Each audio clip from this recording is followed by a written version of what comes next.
Bonjour à tous, un petit tuto pour le remplacement d'un embrayage sur un SLR 650 Honda. J'ai regardé les vidéos postées avant de me lancer sans en avoir une sur ma machine. Alors comme ça on va remédier au problème. Voilà le matériel nécessaire pour l'opération. Une clé à œil de 22, une clé à douille de 27, une petite massette, une masse en bois, une clé à cliquer, 8, 10 et 12, un tournevis, une clé plate, une clé à laine de 8, du frein filet, un cutter et deux clés plates, une de 12 et une de 14. C'est le même moteur que sur les Dominator. Les premiers moteurs étaient équipés d'un kick de démarrage additionnel. Et le carter bas moteur reste donc inchangé. Par contre, la partie gauche inférieure est cachée par la platine d'appui de la pédale de frein. On va donc devoir démonter tout ça pour accéder au couvercle d'embrayage. Bon, bien sûr, on fait une vidange moteur et ensuite on démonte les ressorts de pédale de frein, à savoir donc le petit ressort de contacteur là qui permet d'allumer le feu stop et le ressort un peu plus gros qui fait le rappel de la pédale de frein. Maintenant, on peut dévisser la platine. Donc on prend la clé à douille de 27 et on maintient de l'autre côté de la moto avec la clé à œil de 22. On défait donc ce gros boulon et ensuite on prend la clé à laine de 8 pour retirer les deux autres vis qui sont un peu plus basses. La platine maintenant retirée, on la maintient en l'air pour préserver le tuyau de liquide de frein. On dévisse aussi le mètre cylindre tenu par deux vis de 10 derrière la platine. Ça fera gagner du temps pour le remontage, pour remettre les clavettes qui sont délicates à remettre sinon.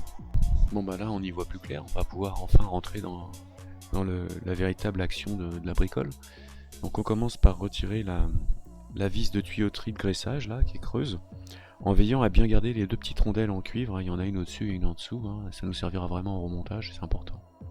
Bon bah là on dévisse les 11 vis de 8, on les repère dans l'espace là parce qu'il y en a des plus longues, des plus courtes, pour pas s'embêter au remontage. Et c'est pas vraiment utile de retirer cette petite vis là que moi j'ai retirée.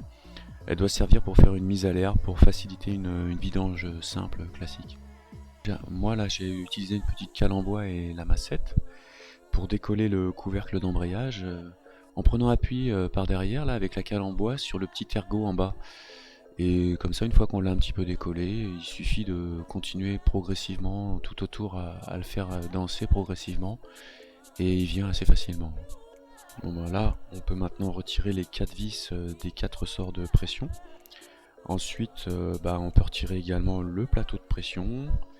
Et ensuite, on a accès à l'empilage des disques qui sont donc alternés, les garnis et les lisses. Donc on retire tous les disques, il y en a 7 garnis, 6 lisses. On retire tout ça et on remplace avec le nouveau kit qu'on a acheté. Moi j'en ai trouvé un là sur internet qui me semble même supérieur à celui d'origine en qualité. On peut observer une surface de garniture bien plus grande. Donc on va huiler tous ces disques et on va les remettre en place. Et puis voilà, on remet donc le plateau de pression, les 4 ressorts neufs qu'on resserre. Et voilà, tout est prêt pour refermer. Avant de refermer, on va quand même en profiter là pour nettoyer ce petit tiroir là. C'est un petit filtre de fond de carter, on n'a jamais accès, donc là on va pas lâcher l'affaire.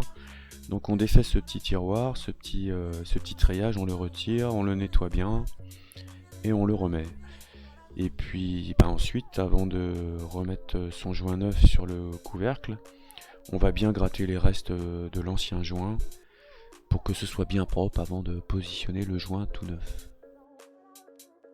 Au remontage, moi j'en ai profité pour regresser aussi un peu l'axe de la pédale de frein sur la platine avant de la verrouiller avec ces deux clavettes, la grande et la petite. Et puis lors du premier essai, on y va quand même tranquille. Moi j'ai emmené deux clés plates, j'ai eu raison, une clé plate de 14 et une clé plate de 12. Parce que bien sûr la garde de l'embrayage elle va être à régler. Moi quand je suis parti, j'ai passé la première, deuxième, tout ça. Mais quand je me suis arrêté, impossible de passer le point mort. Donc là j'ai coupé le contact Et j'ai fait mes petits réglages avec ma clé de plate de 12 et de 14. Et puis tout était impeccable. Merci d'avoir regardé, j'espère que cette vidéo vous aura plu. N'hésitez pas à laisser un commentaire si vous avez la moindre question. Et bonne route à tous!